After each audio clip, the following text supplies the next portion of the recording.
You probably will, yeah. We'll get Jacob. You'll get that probably for a week. It's about that time. I was worried there for a minute. What are you talking about? Nothing. It's an inside joke. Don't you worry yourself, young man. We know what we're doing around here. We're almost professionals. Hey guys. Hello. How are you? I'm Derek. For those of you who are new, we're not getting started just yet. We want to make sure we have the best available information, but we want to go ahead and frame the shot with Holly. She will be the sign language interpreter. Please, as we cover the press conference, do not crop her out by any means. If you want to use the edge of the monitor sort of to frame your shot, that might be the best way, but we're trying to make sure we're reaching everybody as part of these press conferences. So just give me a thumbs up whenever you got your frame and you're good to go. All right, thanks. We'll get started here shortly. Thank you.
This is Holly May, who will be assisting us today.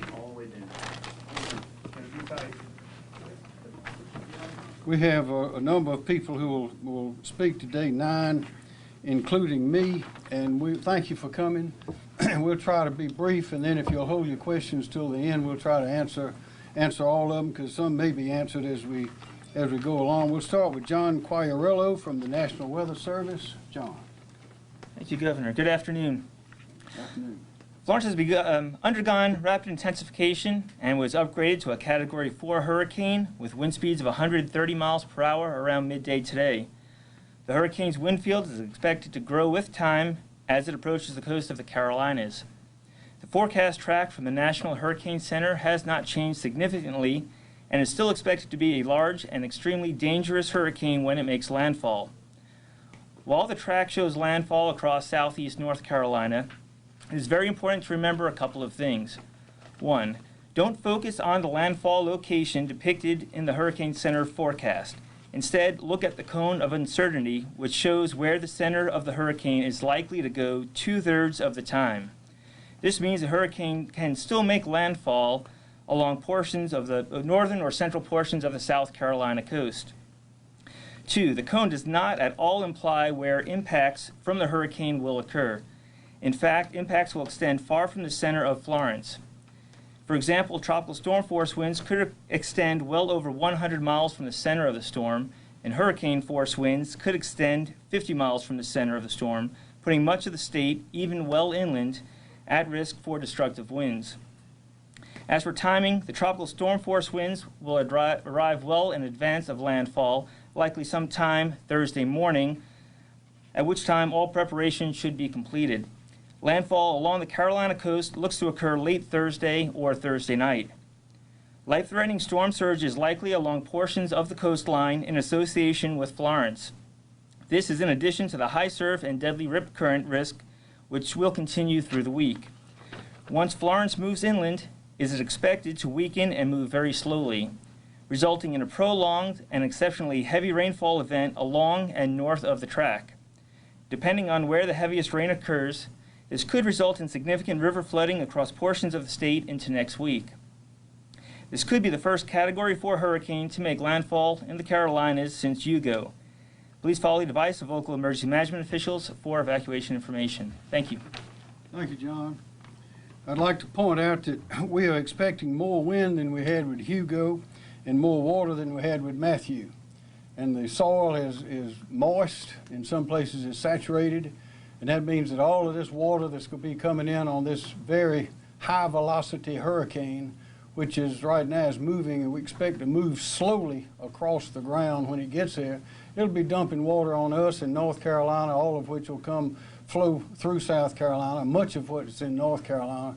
So we're liable to have a whole lot of flooding, particularly in the PD area. So we got the hurricane and the surge, which may be as high as 10 feet, maybe more, maybe less, we don't know, coming at us from the ocean, and then after that we have water coming down, flooding us. So we're in for a real episode here, and what we're emphasizing, we want everybody to be prepared. Your state government, your county governments, all the volunteer organizations like Harvest Hope and Red Cross are in gear working, and we're getting them in place through my executive order and other measures that have been taken. We've got a great team. There's no team greater than this South Carolina team, but this is a real hurricane that we have coming, and our goal is to protect lives and property. Now, we know that this evacuation order that I'm issuing is going to be inconvenient for some people. It's going to be inconvenient, but we do not want to risk one South Carolina life in this hurricane. So we're willing to suffer some inconvenience. South Carolina's a great place to live. This may be inconvenient. This is a very dangerous hurricane, but we are not going to gamble with the lives of the people of South Carolina, not a one. That's why we're doing what we're doing. 3 main things. At noon tomorrow, September 11th, I have already ordered the mandatory evacuation of all people in all of the evacuation zones. And you see them there on that map. You see all those different colors. That's almost all of the counties along the coast. It affects all 8 counties, and I will read them. You see those zones, and the darker the colors, the more danger there is in those zones. There are 8 counties: Jasper, Beaufort, Colleton, Charleston, Dorchester, Berkeley, Georgetown, and Horry. There are plenty of ways you can go online and find out exactly where your zone is. You can call the authorities, but as of noon tomorrow, I'm ordering a mandatory, not voluntary, but mandatory evacuation of everybody that is in those zones. Now, how are we going to get everybody out? We issue an order for that too. At noon tomorrow, we're going to reverse the lanes on 4 big roads leading from the coast. There are a lot of evacuation routes on different roads leading from the coast, and you can find them online right here with the Emergency Management Division and other places as well. But there are 4 on which we're going to reverse the lanes so that all of the lanes will be leading out. Starting at noon tomorrow, you can't go to the coast on these roads. You've got to come away from the coast. And they are I-26 leading from Charleston all the way to Columbia will be one way, and that's away from Charleston. Highway 501 in Myrtle Beach will also be reversed, leaving Myrtle Beach, not going to Myrtle Beach. Then highways 278 and 21 in Beaufort County will be ready for reversal with people standing by at noon, and we'll make the decision then whether to reverse at that moment or to do so later. So those are the 4 roads that will be reversed. I've also issued an executive order to get people out of the way and to make way for the people. It'd be about 1 million people we think will be leaving the coast trying to escape this big hurricane. About 1 million people. So we have to clear the roads and get people out of the way so these can come through. And also, by closing some of these offices, the people in those offices, those state offices, can work in the emergency management capacities that they already work in. I've ordered the closing of government offices, state government offices, not county, state government offices, not municipal, but state government offices in 26 counties, except for essential emergency personnel. Those counties are shown in red here. There's 26 of them, and I'll read them to you. And these are in alphabetical order. They're Aiken, Allendale, and these offices will not be open tomorrow at all. The schools, the state offices and the schools will not be open at all tomorrow. The roads and all those are for 12 noon tomorrow. But these offices, state offices and schools in these counties won't open at all. Those people need to be preparing for this hurricane. Aiken, Allendale, Bamberg, Beaufort, Barnwell, Berkeley, Calhoun, Charleston, Colleton, Clarendon, Darlington, Dillon, Dorchester, Florence, Georgetown, Hampton, Horry, Jasper, Lexington, Lee, Marion, Marlboro, Orangeburg, Richland, Sumter, and Williamsburg. We don't want the school children in harm's way. We're going to have to use some of those school buses, so we have to close the schools. We're going to need some of those schools for evacuation shelters that'll be set up, so school has to be out. And as I say, in the state offices, there are a lot of emergency personnel who work in state offices who will be on the scene tomorrow working with the team around South Carolina to keep things safe for the rest of us. The county governments will decide when, and the municipal governments will decide when to close their offices. One more thing is I've issued the order already, and it is in effect for a mandatory medical evacuation of all hospitals and medical facilities, and that includes nursing homes in these areas in the earlier map, the evacuation areas, evacuation zones. They are to begin moving already. We issued that order earlier today. So that's you have it. I need to say that our South Carolina team is experienced. They're dedicated. They work enormously well together. We've had the experience recently, and I don't think anybody can do it any better than we can. But what we must remember is this hurricane is coming. Now, you can't look out the window and see it right now from Columbia where we are.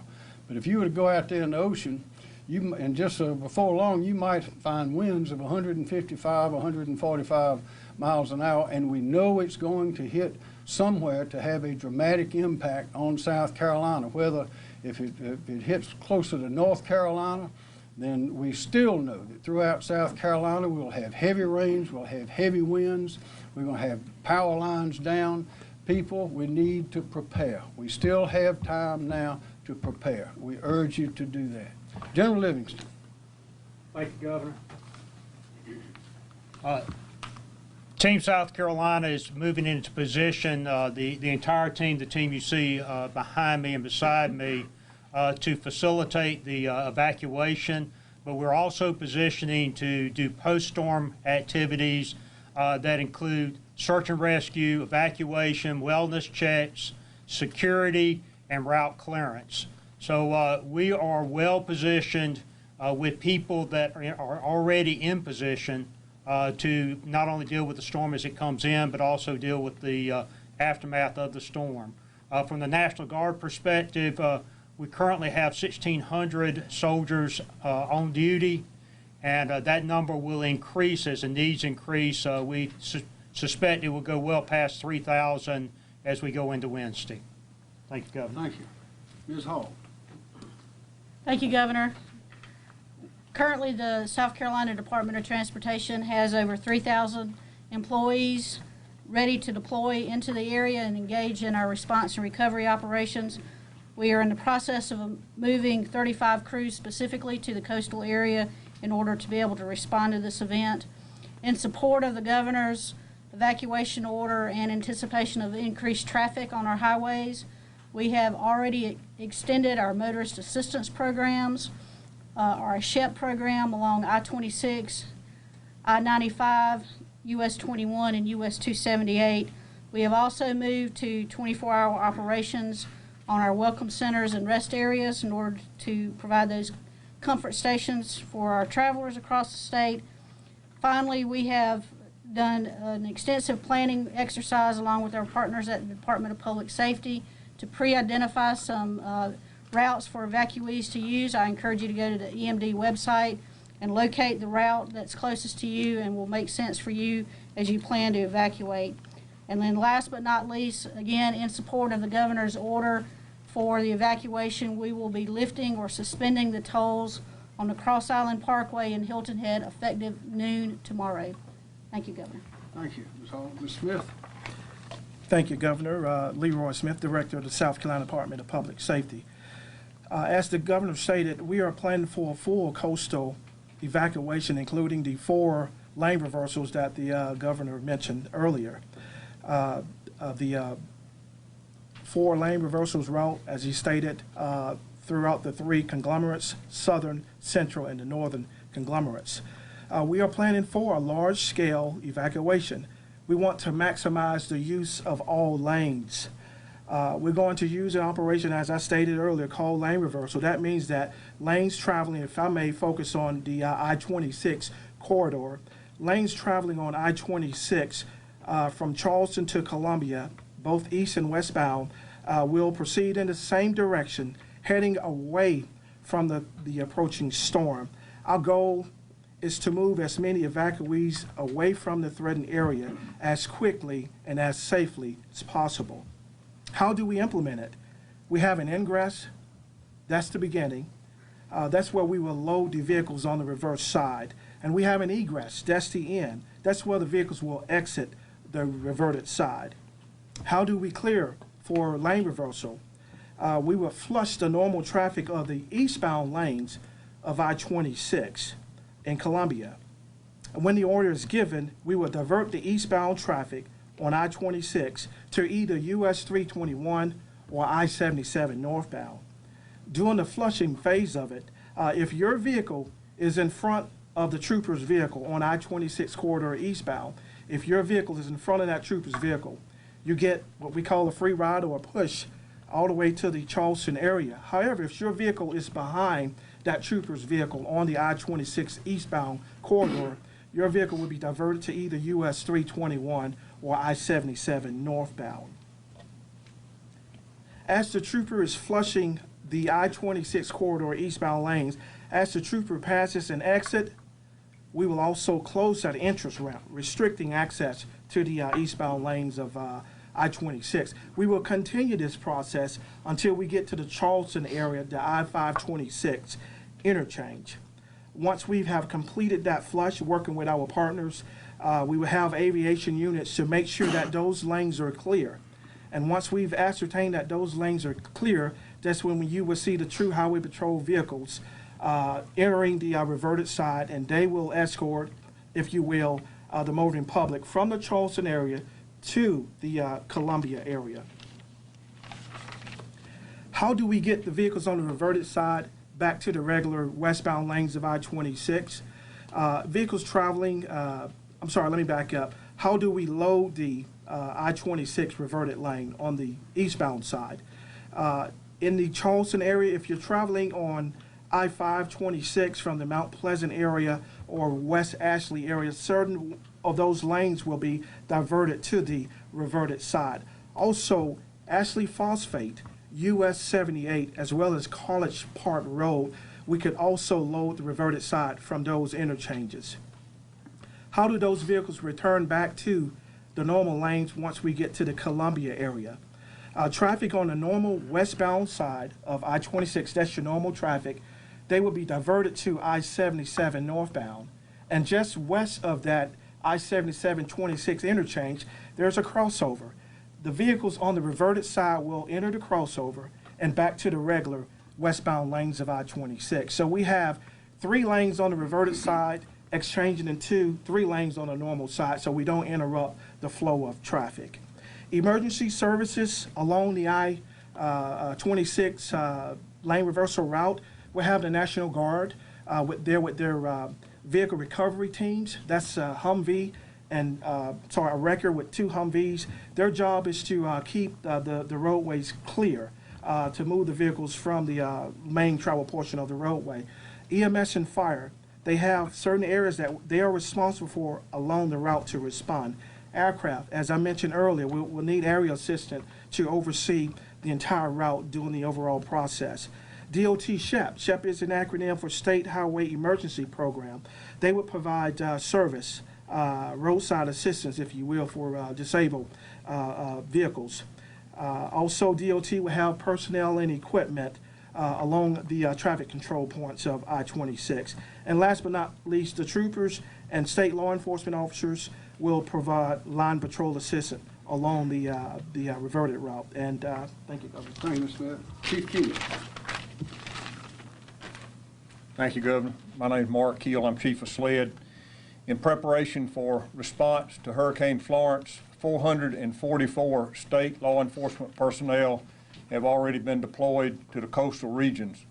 Those personnel have already had their intake briefs and are prepared to assist DPS with the evacuation once it's underway. Those personnel will also assist in a security mission of those areas evacuated.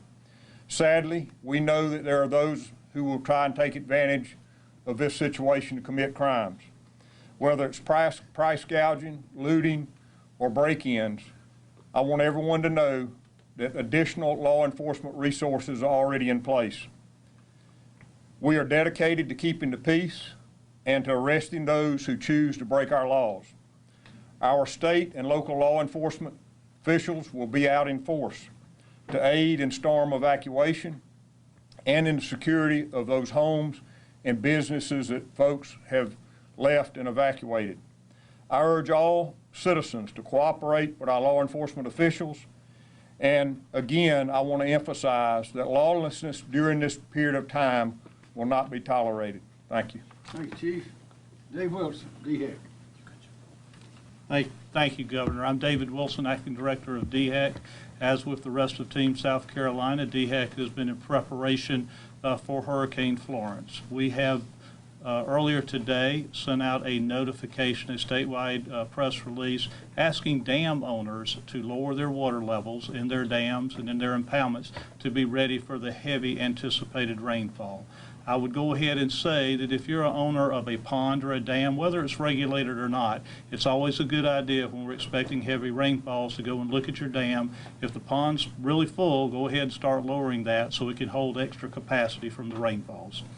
As it relates to healthcare facilities and in support of the order that the governor issued for mandatory medical evacuation, we have been in communication and working with the healthcare facilities in the evacuation zones so that they could be prepared to implement and evacuate as needed.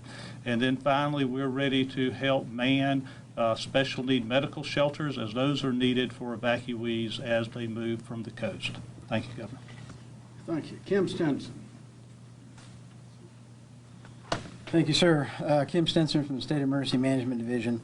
We've talked about the evacuation piece. Now we need to talk a little bit about where people need to go. And evacuation shelters will be open tomorrow once the evacuation begins. And they're open based on need, and they're open inland, obviously, from the coast.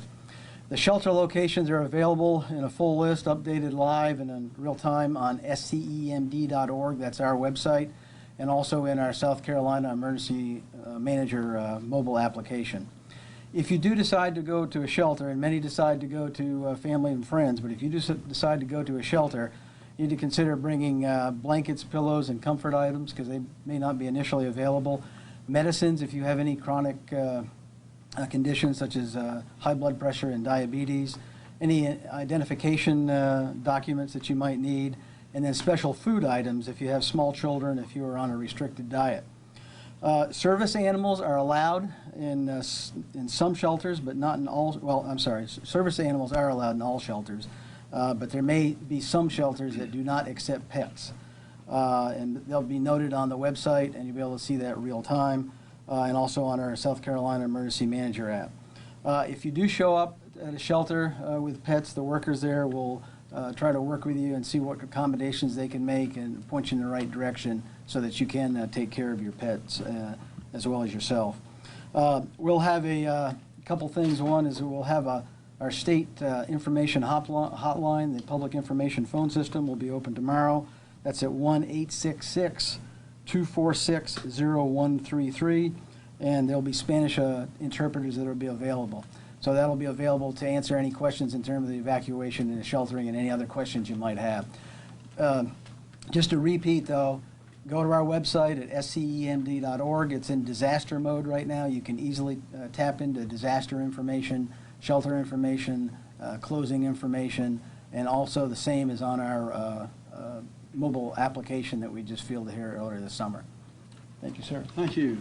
Also, Mr. Fred Choi with the Federal Emergency Management Agency is here with us. Also, I had conversations too with Governor Roy Cooper of North Carolina, and he, of course, and his team are willing to help and ready to help us, and we're ready to help them to what extent we can. This is a big storm. I also spoke to Governor Deal, and Nathan Deal in Georgia, and he's ready to help us as well. So everybody's on deck, and we've got a great team here. But what we want to emphasize is there's still time to prepare and get moving, even if you're not in the evacuation zones. If you're in the evacuation zone, you need to get moving quickly. By, as I say, noon tomorrow, you need to be moving. But everyone else, there's still a lot of people going to need help, and so if you're available to help, do that. But please get your batteries. There going to be lines down. There will be all sorts of dislocations. We know that. No matter where the hurricane hits, we know it's going to hit somewhere in South and North Carolina. And because of the size of the hurricane, because of the velocity of the winds and the amount of rain that's in it, and the fact that it'll be moving slowly across land at a very high rate of velocity, we will get a whole lot of water that we haven't seen in a long time. So there'll be plenty of work for everyone to do. Everyone, please be prepared. Are there any questions that anyone has? Yes, sir. You said 1 million people will be affected. Is that 1 million residents only, or is that include? Those are evacuees. Some may be tourists. Those precautions are being made now. Dwayne Parrish addressed that earlier with Parks, Recreation, and Tourism. More reservations along the coast, and people are canceling reservations, and many people are leaving. But the total total moving away from the coast will be somewhere in excess of 1 million people. That's why we want to close these state offices in that entire area and close the schools to get those people all off the streets and have those facilities, particularly the schools, available for shelters. Will they remain closed until after the hurricane passes? They'll remain closed until further notice, as the shelters will remain open until we don't need them anymore, but it may be a while. Governor Lane reversals, that can be a tricky thing. It cannot go as smoothly as possible. What can you do? What extra steps are you guys taking to make sure it goes as well as it can? If people will follow the signs and follow the instructions given by law enforcement, it'll be very smooth. It was smooth last time. We know how to do this. As Director Smith said, it's set up. We know how to do it. It's being implemented now, and it should be very smooth if everyone follows instructions of law enforcement. Yes, sir. Any plans to close USC? That's a state agency. Yes, that will be closed. This is the 4th year we've dealt with a major weather issue. Do you think South Carolinians are taking this serious every single year? I think so. Just the fact that the good responses that we've had over the years indicates that our people understand what's at stake. They understand that it's inconvenient.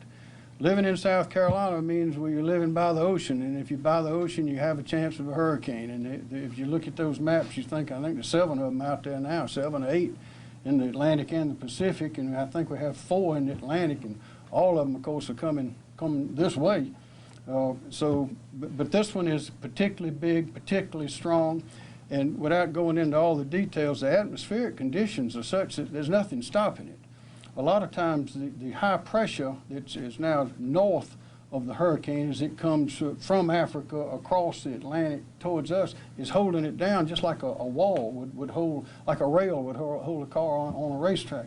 So it's coming right straight to us, and when it hits the Gulf Stream in warmer water, it's going to rev up even more. So that's why people are so concerned about it. In addition to that, a lot of the soil in North South Carolina, have had a lot of rain. A lot of the soil is almost saturated. If it's not saturated, it means the water won't sink in but will flow off.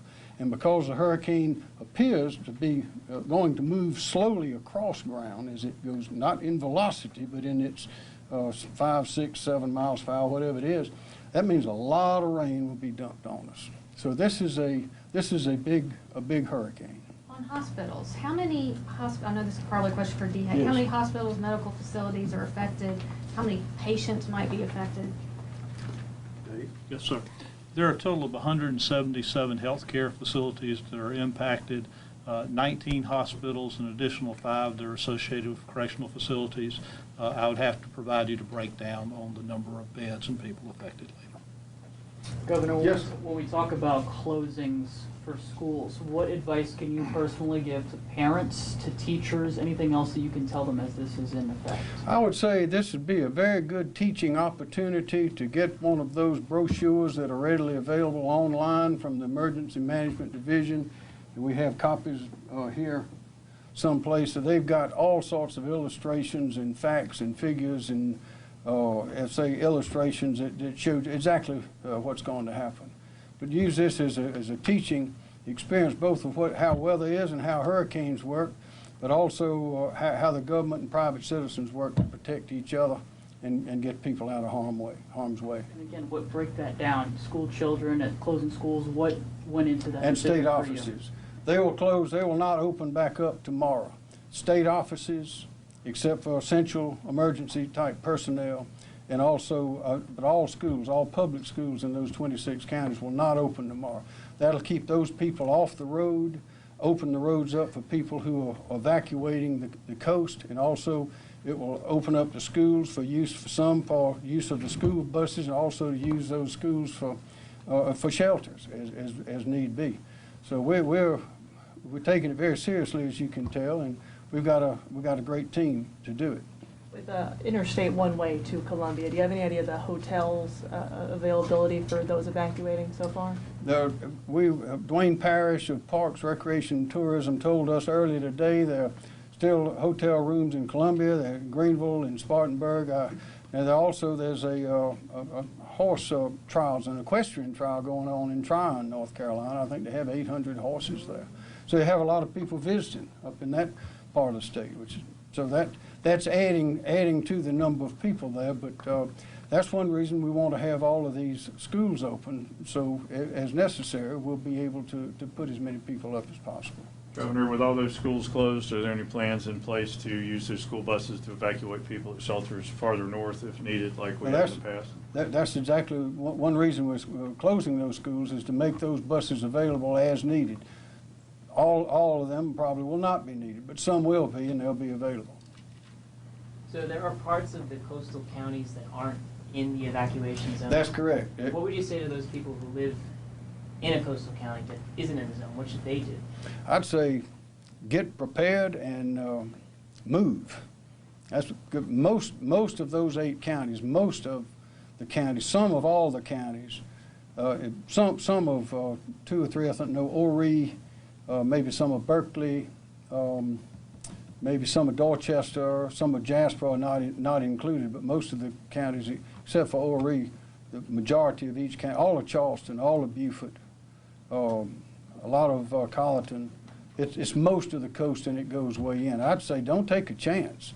This is not the time to take a chance, because by the time you figure out that you shouldn't have taken a chance, it's too late to correct it. And so that goes back to what I'm saying. We do not want to gamble with a single South Carolina life. We want to rather be safe than sorry. And if the hurricane miraculously overnight decides to go elsewhere, then we can take corrective action. But we have stood up our emergency response team. It's a lot easier to stand down than it is to get organized and stand up. But we're up, and we're going to stay up, and we're going to protect the people of this state. Evacuation starts noon tomorrow. What Yes. time might DOT start closing things down so that people can't get out after a certain time? They will not be able to go on that road after noon. Yes, sir. Can we? Okay, she'll explain. Director Smith, if you would. Okay. Please. Thank you. DOT would start, with respect to the I-26 lane reversal, DOT would start to set up about 5 a.m. Tomorrow morning, and we will start the flushing phase at 8 a.m. Just want to let you know, the flushing phase starts in Columbia. So if you're in the Charleston area, you're okay. And as I mentioned earlier, since the flushing phase starts in Columbia, if you're in front of that trooper, you can continue to travel to the Charleston area. And as we pass an exit, we will close access to an entrance ramp. So basically 5 a.m. to set up. The troopers will be in the road starting at 8 a.m., starting to flush from Columbia to Charleston, and we'll work our way down to the I-526 interchange. But at noon, the gate will open in Charleston, and they can get on and go back on either side of the highway. That is correct. There are, this is just an open-ended question for whoever can, but there's people that can't necessarily leave on their own. They don't have those means. Again, what do they need to know about how they will receive help getting out of these affected areas? Well, that's where the preparation comes in. Who would like to answer that? Go ahead. In any county, you can contact your county emergency management office, and they'll help you with that transportation. And you can also call the public information phone system, and we can refer you out to somebody there as well. But the time to do that is now. Start making that plan. Could you say that number again? Yes, it's 1-866-246-0133. Next question.